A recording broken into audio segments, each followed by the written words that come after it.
ở trên ấy màu ở đấy đó.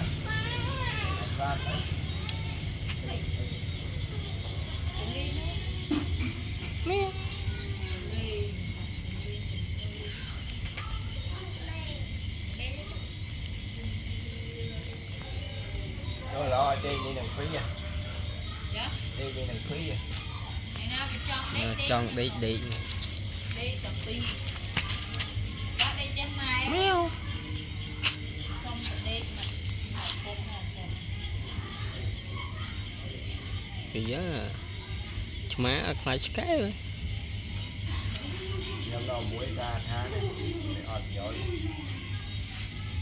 Ôi chả nhiều quay. Thứ ba Việt ấy. Phụ vùng chơi. Ọt chơi pru thiệt. Ọt nó còn mà khám kia. Cái khám nó lên mau ơi.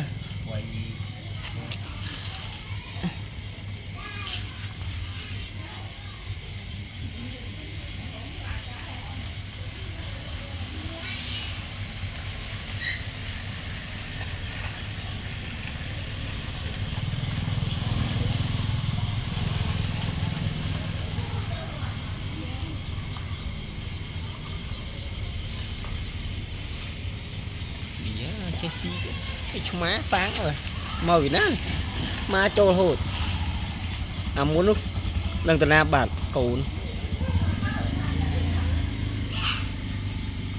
núi sang rồi vậy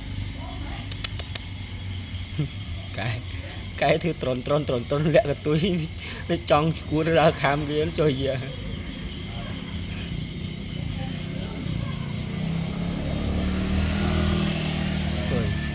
ở nam ôn ở con đánh tam lâu à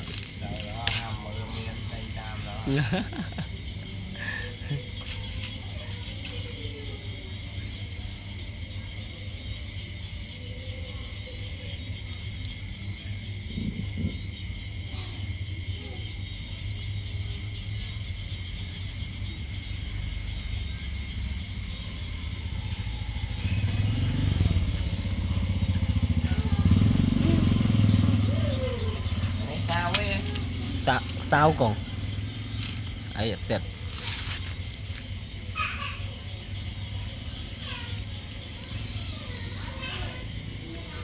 xả tiết à mèo